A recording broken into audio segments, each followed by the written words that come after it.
Quand quitter son travail pour entreprendre? Quitter son travail et se lancer dans l'entrepreneuriat ensuite, eh bien c'est risqué parce que si ça ne marche pas, on risque de manquer d'argent. Mais en même temps, créer son entreprise et quitter son travail ensuite, c'est aussi risqué parce que du coup, ça veut dire qu'on va devoir jongler entre les deux et là, on va manquer de temps. Donc concrètement, c'est quoi la solution quand on veut lancer son business en ligne? Eh bien, on va voir ça tout de suite, juste après ça. C'est parti! Déjà, la chose qu'il ne faut absolument pas faire, c'est attendre le dernier moment, tu sais, où tu es au burn-out dans ton travail, où tu n'en peux plus, pour commencer à réfléchir à ton projet entrepreneurial. Faut savoir qu'une décision prise à la suite d'un épuisement ou un ras-le-bol trop important, en général, c'est quand même une mauvaise décision. Mais bon, en même temps, je jette la pierre à personne parce que cette erreur, j'ai quand même faite plusieurs fois. La première fois, bon, je m'en suis encore pas trop mal sortie parce que j'ai eu le droit au chômage, donc ça m'a un petit peu sauvée. Mais c'est vrai qu'il y a eu d'autres fois où, voilà, je m'en mords un petit peu les doigts encore. Bon, alors je suis pas quelqu'un du genre à regretter, hein, je me dis bon, c'est fait, c'est fait. Mais c'est vrai que je me dis, j'aurais un petit peu mieux fait les choses, j'aurais peut-être un peu moins galéré, quoi. Parce que souvent, on a tendance à se dire, j'attends encore un petit peu, ça va le faire, et on attend le dernier moment justement pour se dire, ok, là, il faut que je change de vie. Sauf que on est tellement épuisé, on en a tellement marre que finalement, on prend des décisions sur des coups de tête et c'est vraiment dommage. Donc c'est pour ça que moi, je te conseille vraiment de commencer à réfléchir à ton projet entrepreneurial dès maintenant. Est-ce que tu sais ce que tu veux faire? Est-ce que tu as une idée de business? Si tu n'as pas d'idée de business, eh bien, je propose moi une formation pour trouver justement une idée de business rentable à destination principalement des mamans et des papas pour pouvoir justement concilier vie pro et vie perso. Donc je te mets le lien dans la description, tu peux aller voir.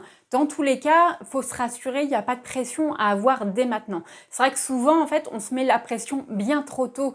À partir du moment déjà où on commence à y réfléchir, eh bien en fait, ça nous crée une angoisse finalement. Et finalement, si on réfléchit à ça, il n'y a pas lieu d'être, puisque pour l'instant, c'est juste dans ta tête.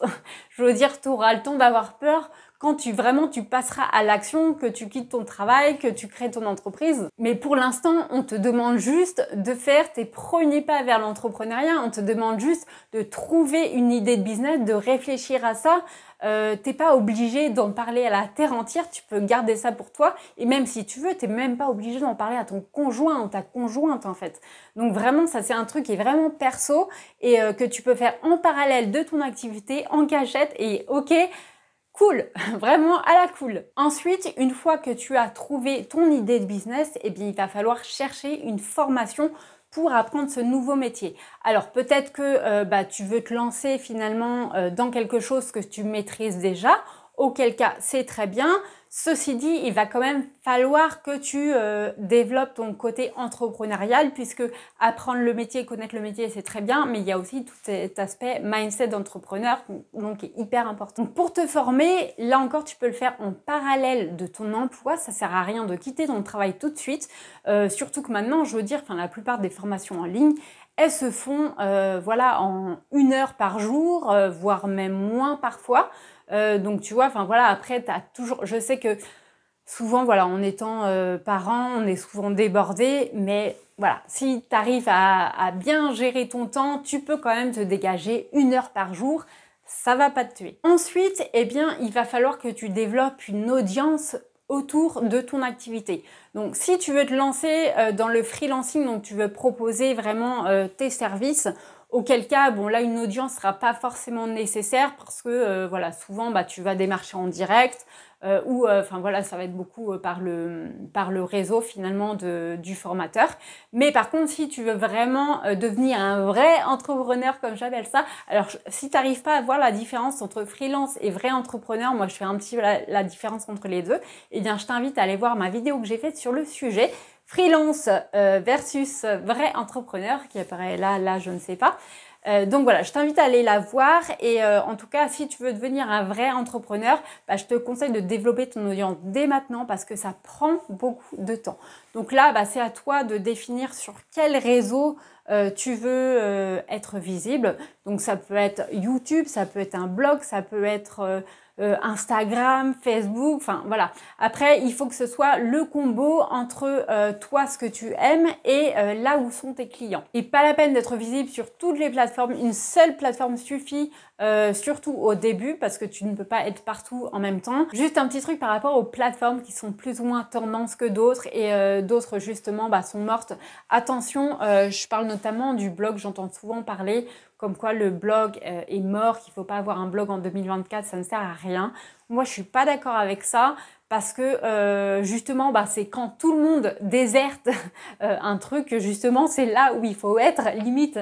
Voilà, enfin, ceci dit, il y a énormément de gens, je veux dire, qui font leur recherche sur Google, donc les blogs sont loin d'être morts, hein, franchement. Pour développer ton audience, il va falloir que tu établisses vraiment une stratégie. Comment tu veux apparaître? Est-ce que tu veux être visible, oui ou non? Parce qu'il faut savoir que tu n'es pas obligé, après tout, de montrer ta tête si tu n'as pas envie d'apparaître sur les réseaux sociaux.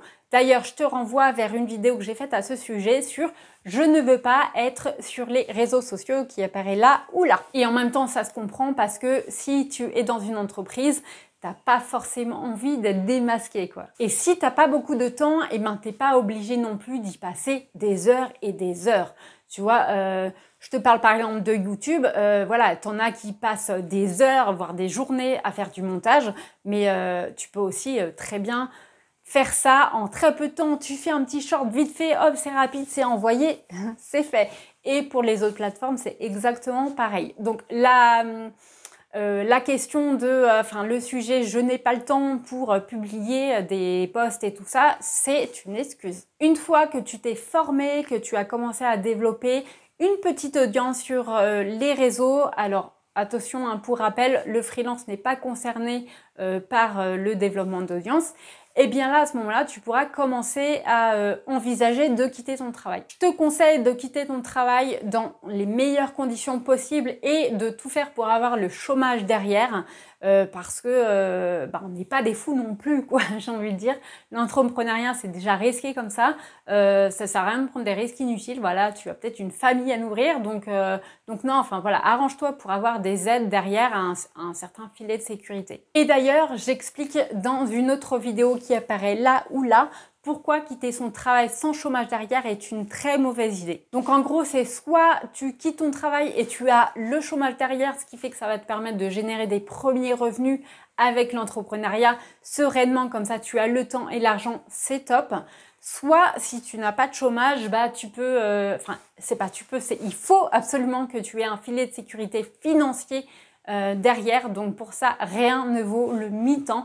Donc soit tu décides de rester dans la même entreprise et tu réduis ton temps de travail, donc si le patron accepte, c'est tant mieux. Fais bien attention parce que voilà, dans certains emplois tu as des clauses comme quoi tu peux pas faire une activité entrepreneuriale à côté, donc fais bien attention à ça. Mais au moins voilà, avec un petit mi-temps comme ça et tu as le temps aussi pour développer ton activité. Si jamais tu ne peux pas rester dans ton entreprise actuelle, il va falloir que tu trouves un autre petit mi-temps à côté, un petit boulot alimentaire, c'est ok. Juste le temps, voilà, que tu développes ton activité sereinement parce qu'il y a déjà une grosse charge mentale. Ça sert à rien que tu te mettes la pression qu'il faut absolument que tu y arrives et que tu te dises ok, si j'arrive pas à gagner de l'argent, je suis mal. Tu vois, ça, c'est se créer une pression vraiment inutile. Le but, on le rappelle, c'est de tenir sur le long terme, que tu développes ton activité sereinement. Donc pour ça, il ne faut pas que tu te sentes oppressé par l'argent. Donc voilà, donc ça, c'était toutes les étapes pour te lancer dans l'entrepreneuriat en ligne. Maintenant, donc, on commence par la première étape, c'est de réfléchir à ton projet. Est-ce que tu as une idée ? Et pour ça, je te propose de jouer à un petit jeu, le jeu Jumanji en version digitale avec des questions, des défis, voilà, qui vont te permettre de faire tes premiers pas dans l'entrepreneuriat sans stress. Voilà, tu peux vraiment le faire en gardant ça secret. C'est vraiment toi qui vois. Je te mets tout ça en description. Et moi, sur ce, je te souhaite une excellente journée, soirée et je te dis à bientôt. Ciao!